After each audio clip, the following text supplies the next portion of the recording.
جی ناظرین السلام علیکم، اور آج کی کچھ اہم خبریں آپ کی خدمت میں پیش کرنی ہیں، اور اس میں سب سے اہم خبر تو ہے شوکت ترین صاحب کو بلا لیا گیا ہے ایف آئی اے میں۔ کل 10 بجے ان کی پیشی ہے۔ ان کے اوپر الزام ملک سے غداری کا اور ملک کے معاشی اور سیاسی استحکام کو تہوبالا کرنے کا ہے۔ آپ کو یاد ہے کہ وہ جو ایک نٹوریس کال کی تھی شوکت عزیز صاحب نے شوکت ترین صاحب نے جو کے پی کے وزیر خزانہ تیمور سلیم جھگڑا کو، اور اس کے اندر انہوں نے پوری کوشش کی تھی کہ کے پی کے کی جانب سے ایک ایسا لیٹر آ جائے جس کی وجہ سے وہ پھر آئی ایم ایف کے معاہدے میں قدغنیں آ جائیں اور رکاوٹیں پیدا ہوں۔ یہ بہت سنگین بات تھی، اور ظاہر ہے شوکت ترین صاحب یہ اپنے اون پر نہیں کر رہے تھے۔ انہوں نے اس کال میں بھی اور پھر اس کے بعد محسن لغاری پنجاب کے وزیر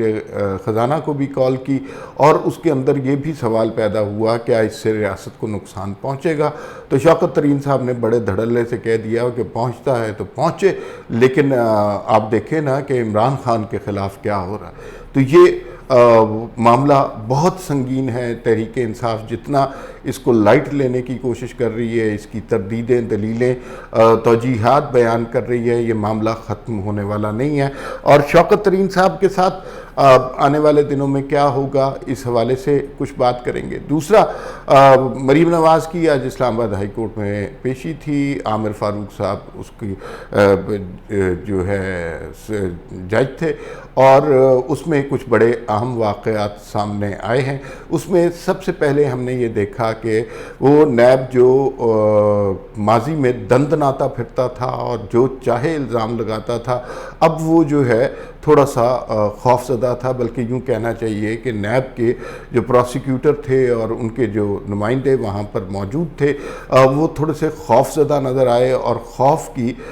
کیفیت ایسی تھی کہ بھیگی بلی نظر آئے، اور انہی لوگوں نے وہ ظلم ڈھایا کہ جس کی کوئی مثال تاریخ پاکستان میں شاید ہی ملتی ہو۔ تیسری بات جو آج کے اس ویلاگ میں ڈسکس ہوگی وہ یہ کہ مریم نواز نے جب پیشی سے بھگت کر وہ باہر آئیں تو انہوں نے میڈیا سے بھی خطاب کیا۔ اس خطاب کے اہم نکات کیا تھے، اس میں اہم انکشافات کیا تھے، اس حوالے سے بات ہوگی۔ اچھا، سب سے پہلے شوکت ترین صاحب کی بات کر لیتے ہیں۔ دیکھیے، سیاسی بیانیہ مختلف ہونا بالکل اچھی بات ہے، جمہوریت اسی کا نام ہے۔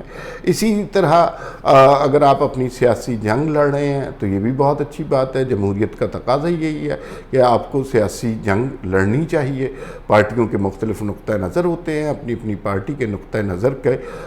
جو ہے دفاع کرنا چاہیے۔ لیکن اگر آپ اس نقطہ نظر کے دفاع میں اس حد تک آگے چلے جائیں کہ جہاں پر آپ کو یہ تمیز اور یہ فرق نہ رہے کہ پاکستان کی سلامتی اور پاکستان کی خوشحالی کی سرحد کہاں پر ختم ہوتی ہے اور آپ کے سیاسی بیانیے کا زہر کہاں تک مار کر سکتا ہے، تو یہ صورتحال بڑی واضح ہونی چاہیے۔ آپ جو مرضی کریں سیاسی طور پر، جمہوریت اس کی اجازت دیتی ہے، لیکن دنیا کا کوئی ملک، کوئی قانون کسی بھی ملک کا، وہ کتنا ہی جمہوری ملک ہو، اپنے ملک کے خلاف سازش کرنے والوں کو معاف نہیں کرتا۔ جو کچھ شوکت ترین صاحب نے کیا تھا وہ اس ملک کی تاریخ کا انتہائی المناک واقعہ ہے۔ وہ بیسیکلی پاکستان کی سلامتی پہ زخم لگانے کی کوشش کی تھی، غریب آدمی کی پیٹھ میں چھرا گھونپنے کی کوشش کی گئی تھی، پاکستان کے جو معاشی معاملات ہیں اس پر لات مارنے کی کوشش کی گئی تھی، اور یہ بہت خوفناک بات تھی۔ اس سے تو یوں لگتا تھا کہ عمران خان موجودہ حکومت کے یا اپنی سیاسی بیانیے کی جد و جہد میں یا اس کی ترویج میں اس حد تک آگے چلے گئے ہیں کہ اب نہ انہیں ملک کی کوئی پرواہ ہے، نہ اس کی معیشت کی کوئی پرواہ ہے، نہ غریب آدمی جس مفلوق الحال سچویشن میں ہے اس کی کوئی پرواہ ہے۔ اور عمران خان صاحب نے ہر حد توڑ دی، ہر ریڈ لائن کراس کر لی، اور اس کے لیے سامنے رکھا انہوں نے شوکت ترین صاحب کو۔ شوکت ترین صاحب جو ہیں ان کے 2 کالیں بڑی معروف ہوئی تھیں، سوشل میڈیا پر لیک ہوئی تھیں. ان میں سے پہلی کال تیمور سلیم جھگڑا کی تھی اور کو کی گئی تھی، اور دوسری پنجاب کے وزیر خزانہ محسن لغاری کو کی گئی تھی. ان کالوں کا مدعا مختصر طور پر یہ تھا کہ آپ چاہے اس ملک کو آگ لگا دیں، چاہے کوئی بہانہ بنا لیں، چاہے کچھ عذر پیش کر دیں، لیکن آئی ایم ایف کا معاہدہ نہیں ہونا چاہیے. اور یہ ان دنوں کی بات ہے جب پاکستان کا آئی ایم ایف سے معاہدہ ہونے والا تھا. چند دنوں کی بات تھی، ان کے بورڈ نے اپروول دینی تھی. اس موقع پر یہ حرکت کرنا اور اس طرح کی سازش کرنا کسی طرح بھی ایک سیاسی بیانیہ نہیں کنسیڈر ہو سکتا. سیاسی بیانیہ ہوتا تو شاید اس کے اوپر اتنی تعدیب، اتنی سختی نہ ہوتی، مگر یہ بیانیہ تھا بنیادی طور پر اس معیشت کو جو کہ آپ نے خود برباد کی ہے، اور اس میں شوکت ترین صاحب کا بہت زیادہ ہاتھ تھا، جس میں بڑے فخر سے یہ کہتے ہیں کہ ہم نے بارودی سرنگیں بچھا کر رکھی ہیں. اس معیشت کو اگر ذرا سی بحالی کی سچویشن نظر آ رہی تھی تو اس سارے پلان کو، اس بحالی کی صورتحال کو تباہ کرنے کا ایک کری اور غلیظ منصوبہ شوکت ترین صاحب نے عمران خان کے ایما پر بنایا. ان کا دلیل یہ تھی کہ ہمارے لیڈر کے خلاف مقدمے ہو رہے ہیں، اور تو آپ کیسے آئی ایم ایف کی بات مان سکتے ہیں. اور مجھے یاد ہے کہ اسی طرح نون لیگ کے کون سے لیڈران گرفتار نہیں ہوئے، جس میں نواز شریف، مریم نواز، خواجہ آصف، احسن اقبال، شاہد خاقان عباسی، سعد رفیق، ان کے بھائی، اور بے شمار، نہال ہاشمی بھی قید میں رہے، بے تحاشا لوگ ہیں، آپ گنتے جائیں. اس شہباز شریف، حمزہ شہباز، اس سب کے باوجود، اس سیاسی چپکلش کے باوجود، اس ظلم اور جبر کے باوجود، جانتے بوجھتے ہوئے کہ یہ مقدمات صرف عمران خان کسی کے کہنے پہ بنوا رہا ہے، اور ان مقدمات کا مقصد ان کو سیاسی طور پر تباہ کرنا ہے، ان کا حق سے، انصاف سے، سچ سے کوئی تعلق نہیں ہے. اس سب کے باوجود ان سب لوگوں نے قید برداشت کی، ظلم برداشت کیے، جبر و ستم برداشت کیا. کسی شخص نے ایک دفعہ بھی ملک کے خلاف سازش کرنے کا اندیہ نہیں دیا. کسی شخص نے بھی یہ نہیں کہا چونکہ ہمارے لیڈران پر مقدمہ بن رہا ہے اس لیے پاکستان کے اوپر ایٹم بم گرا دو. کسی شخص نے بھی یہ نہیں کہا کہ چونکہ ہمارے لیڈران پر مقدمہ بن رہا ہے تو پاکستان کے 3 ٹکڑے کر دو. کسی شخص نے بھی یہ نہیں کہا کہ اگر ہمارے لیڈر کو آئندہ انتخابات میں ووٹ نہیں دو گے تو پھر آپ لوگ شرک کرو گے. کوئی سیاسی بحث میں اور سیاسی مکالمے اور ڈائیلاگ میں اس حد تک نہیں گیا جس حد تک عمران خان صاحب چلے گئے ہیں. شوکت ترین صاحب نے جو کال کی وہ پاکستان کے خلاف سازش تھی، وہ سیاسی بیانیہ نہیں تھا. وہ پوری کوشش کی گئی کہ ذرا سی کوئی ہمیں ترقی کی، بہتری کی رمق نظر جو آ رہی تھی اس کو تہ و تیغ کرنے کی کوشش کی ہے. فرض کیجئے کہ وہ آئی ایم ایف کا معاہدہ اس حرکت کی وجہ سے رہ جاتا تو آج پاکستان میں ڈالر 500 کا ہوتا اور پیٹرول 600 روپے لیٹر ہوتا. دنیا کے ممالک جو اس وقت پاکستان کی امداد کرنے پر تیار ہیں وہ پاکستان کی امداد سے قاصر رہتے، اس لیے کہ ان کے پاس وہ آئی ایم ایف کا اپروول نہ ہوتا. سعودی عرب سے جو ڈیفر پیمنٹ پہ چیزیں آ رہی ہیں، رشیا سے جو بات ہو رہی ہے، چائنا سے جو امداد آ رہی ہے، امریکہ کی طرف سے جو صورتحال بن رہی ہے جو کہ پازیٹیو صورتحال ہے، وہ ساری صورتحال ختم ہو جانی تھی صرف ایک آئی ایم ایف کے معاہدے کے نہ ہونے کی سبب. کیونکہ لیجٹمیسی آپ کی اکانومی کو آئی ایم ایف کا معاہدہ دیتا ہے، اس سے جو پیسے ملتے ہیں وہ بہت کم ہوتے ہیں، لیکن اس سے دوسرے ڈونرز کے لیے اور دوسرے ممالک کے لیے رستہ کھل جاتا ہے کہ یہ اکانومی ایک لیجٹمیٹ اکانومی ہے، یہ بلیک اکانومی نہیں ہے، اور یہ کچھ دنیا کے قوانین کی اور قواعد کی پابندی کرنے والے لوگ ہیں. اس موقع پر اگر وہ اس طرح کی کال کریں گے تو اس کا خمیازہ انہیں بھگتنا پڑے گا. کل ایف آئی اے نے انہیں طلب کر لیا ہے، اور میرے خیال میں ابھی بھی بہت دیر کی ہے. جس دن یہ کالیں سامنے آئی تھیں، جس دن یہ سازشی بیانیہ سامنے آیا تھا، اسی دن اس پر ایکشن لینا چاہیے. اس دوران اگر شوکت ترین صاحب ملک سے نکل جاتے یا کہیں اور چل جاتے تو ہم لکیر کو پیٹتے رہتے. اب عمران خان صاحب نے بہت ساری کوتاہیاں کی ہیں، بہت ساری غلطیاں کی ہیں، لیکن یہ جو غلطی ہے یہ مجھے یوں لگتا ہے کہ یہ ناقابل معافی ثابت ہوگی، اور عمران خان کی بہت زیادہ شوکت ترین صاحب کی سختی آئے گی. جس طرح شہباز گل کا آپ نے حشر دیکھا تھا، کیونکہ انہوں نے ایک ایسی بات کی تھی کہ جس کا معاملہ جو ہے وہ ریاست پاکستان سے اور افواج پاکستان سے بنتا تھا، اسی طرح کی سچویشن جو ہے اب شوکت ترین کے ساتھ بھی آپ کو دیکھنے میں نظر آئے گی. اور اگرچہ ان کے بڑے تعلقات رہے ہیں ماضی میں اسٹیبلشمنٹ کے ساتھ، لیکن کوئی شخص بھی، آپ کے کتنے تعلقات ہوں، آپ کتنے معروف آدمی ہوں، آپ کتنے ہی آپ کا اثر ہو، کوئی شخص بھی پاکستان کے خلاف کی گئی اس کری سازش کو معاف کرنے پر تیار نہیں ہے. اور شوکت ترین صاحب کے جو معاملات ہیں وہ مجھے آنے والے دنوں میں خراب ہوتے نظر آ رہے ہیں. بالکل مجھے ان کی بچت ہوتی نظر نہیں آ رہی، اور ایف آئی اے نے جو کل طلب کیا ہے اس میں وہ سختی سے پیش آئیں گے. وہ پیار محبت اور لاڈلے والا جو سلوک ماضی میں ہوتا رہا ہے اس حوالے سے بات نہیں کی جائے گی. ایک بڑا سخت بیانیہ لیا جائے گا اور کچھ سخت سوالات کا سامنا کرنا پڑے گا شوکت ترین صاحب کو. دوسری جانب آج جناب پیشی تھی اور مریم نواز صاحبہ کی، اور یہ وہی ایون فیلڈز کے کیسز ہیں جن کے اوپر میڈیا نے 5 سال طبلہ بجایا تھا اور اس کی سنگت کر رہے تھے عمران خان صاحب. اور وہ ایسی فضول باتوں کے اوپر لوگوں کو کنونس کیا گیا کہ یہ فلیٹ پتہ نہیں کہاں سے آئے ہیں، یہ پاکستانیوں کی لوٹی ہوئی رقم ہے. لوگوں کو یہ بالکل اندازہ ہی نہیں ہونے دیا کہ جو شریف فیملی ہے یہ 60-70 کی دہائی میں پاکستان کی امیر کبیر فیملی تھی، اور ان کے جب نیشنلائزیشن کا دور ہوا تو پھر یہ ملک سے باہر گئے، اور ان کے تعلقات جو ہیں وہ قطر کے ساتھ، سعودی عرب کے ساتھ، شاہی خاندانوں کے ساتھ تھے، اور وہاں پر انہوں نے اپنے بزنس کا سٹارٹ کیا. اس وقت اگر وہ جو فلیٹس ہیں ایون فیلڈز والے اس وقت کہیں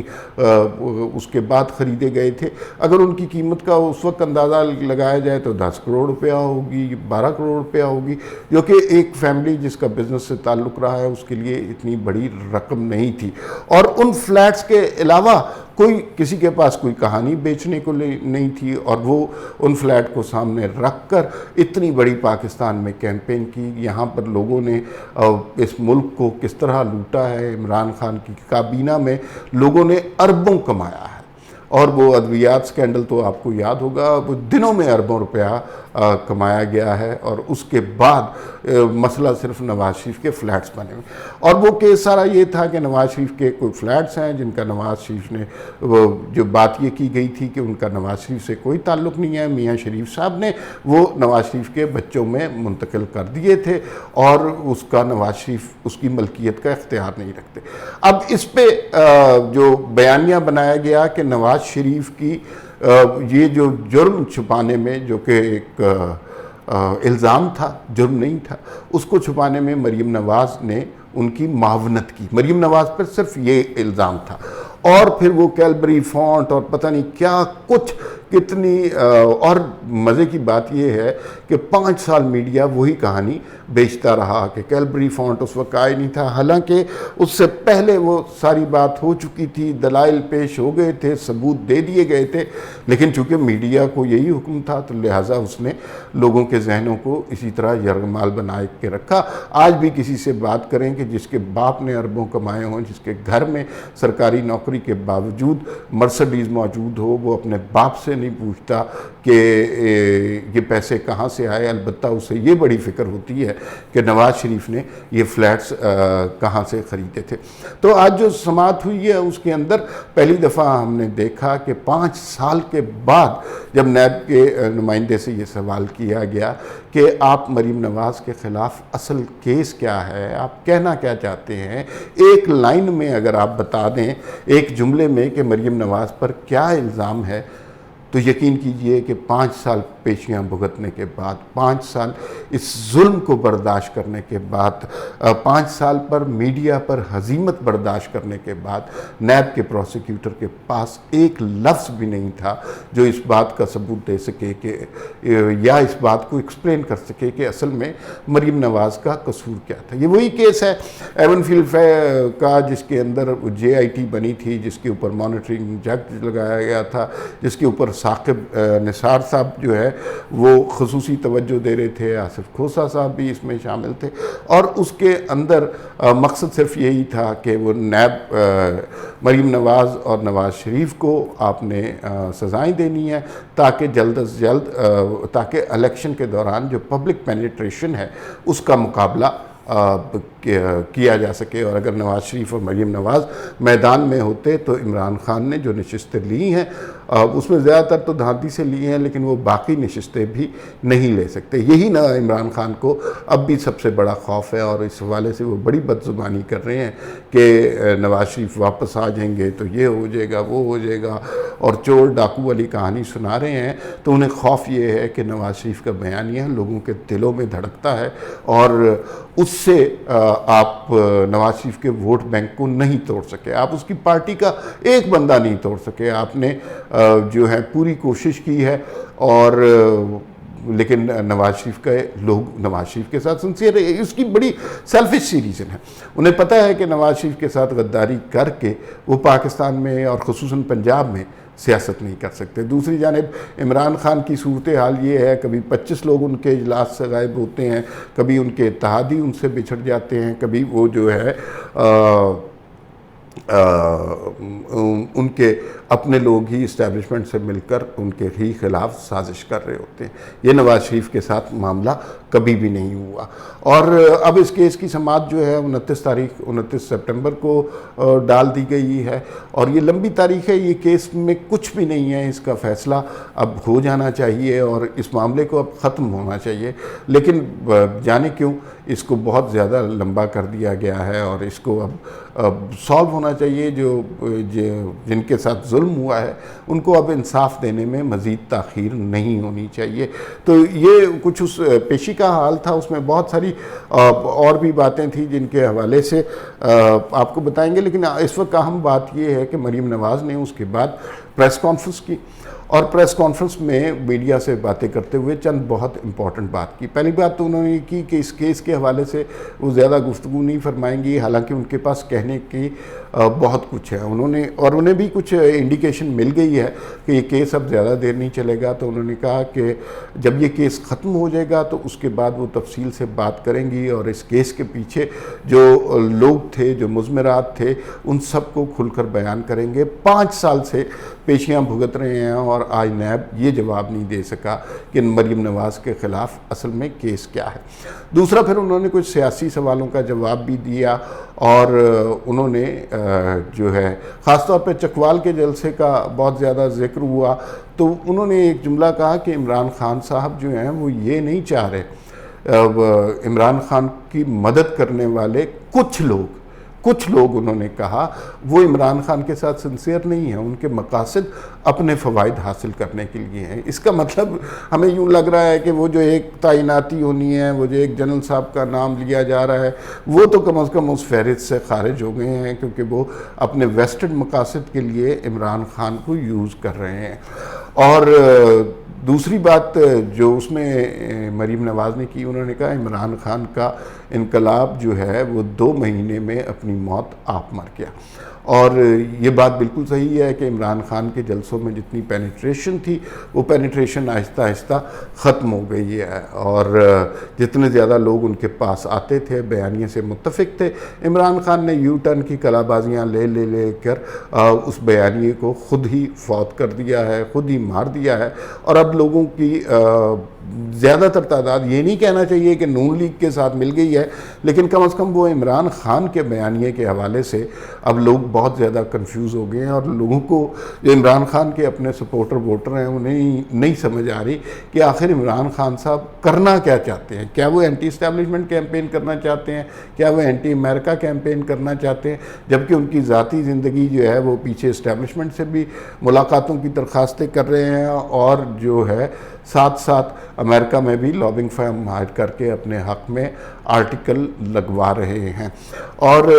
پنجاب حکومت کے حوالے سے بھی مریم نواز نے یہ بات کی کہ پنجاب حکومت جو ہے وہ ایک عدالتی حکومت ہے، اور ظاہر ہے وہ اس میں بات کر رہی ہیں کہ وہ جو عدالت کا ایک فیصلہ تھا اس میں پہلے پارلیمانی لیڈر پارٹی لیڈر کو اہمیت دی گئی، پھر اگلے فیصلے میں پارلیمانی لیڈر کو اہمیت دی گئی، تو اس کے اوپر انہوں نے طنز بھی کیا اور اس میں لوگوں کو بتایا بھی کہ یہ عدالتی حکومت ہے اور یہ جتنی جلدی ختم ہو جائے گی اتنا ہی اس پنجاب کے عوام کو سہولت ملے گی۔ تو یہ آج کی اہم خبریں تھیں جو مریم نواز کی نیب کی پیشی تھی، اس کے حوالے سے مزید بھی ویلاگ کریں گے، آپ کے ساتھ شیئر کریں گے۔ فی الوقت کے لیے اتنا ہی، پھر ملاقات ہوگی۔ اللہ حافظ۔